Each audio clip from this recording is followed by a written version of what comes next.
गतकाली विभिन्न गणमाध्यम माननीय विरोधी दल नेता ओडिशा विधानसभा किसी मंतव्य देइछंती।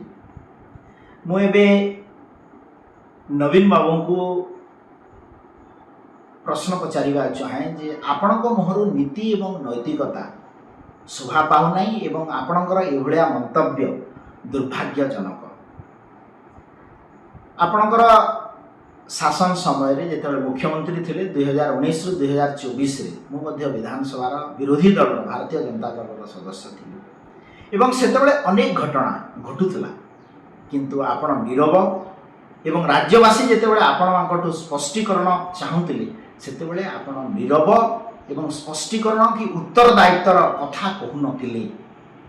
आर उत्तर देबे कि ममता मेहर हत्याकांड हो, चिटफंड घटना कथा हो, महंगा डबल मर्डर कथा हो कि आपणक समय स्वास्थ्य मंत्री नव दासଙ୍କର हत्या घटना हो, से समय आपणकर नीति नैतिकता एवं विधानसभा भितरे आचरण कुआडे जाइथिला आर उत्तर देबे कि। अन्य दिगटी हला जे विगत 2 वर्ष भितरे आमर सरकार रे आपण विरोधी दल नेता केते थर विधानसभा रे आसिकी लोकंकर समस्या एवं बजेट अधिवेशन आलोचना करिसंती तार उत्तर रखिबे कि।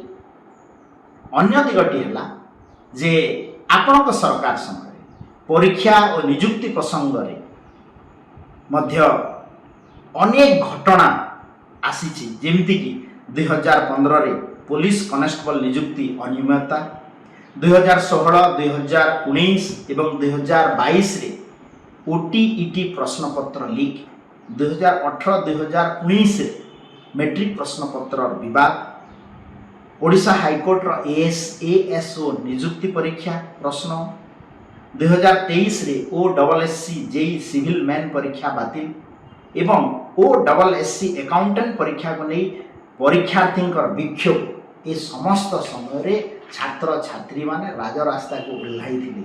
आपनकर नीति नैतिकता से कुआड़े जाऊ गला किंतु आम सरकार लोकंकर सरकार केंद्र रे यशस्वी प्रधानमंत्री नरेंद्र मोदी जी नेतृत्व में पार्लियामेंट रे public examination prevention of unfair means act 2024 प्रणयन करी प्रश्नपत्र लीक और परीक्षा ठकई विरुद्ध रे कठोर आईनगत पदक्षेप ग्रहण करा जायछि एवं आम सरकार मध्य एहाकू विधानसभा रे पारित करिसंती एवं नीट प्रश्नपत्र लीक घटना को केंद्र सरकार गुरुत्व सहित नहीं।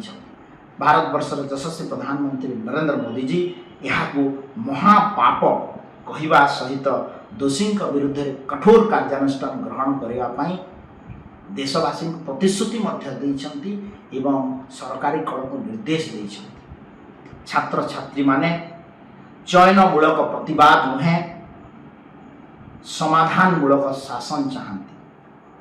क्षमतारे थिला बेले आपणकर नीरवता एवं क्षमता छाड़िबा पड़े केवल प्रतिवाद यह राज्य युव समाज को आउ ग्रहणीय हेब नाही।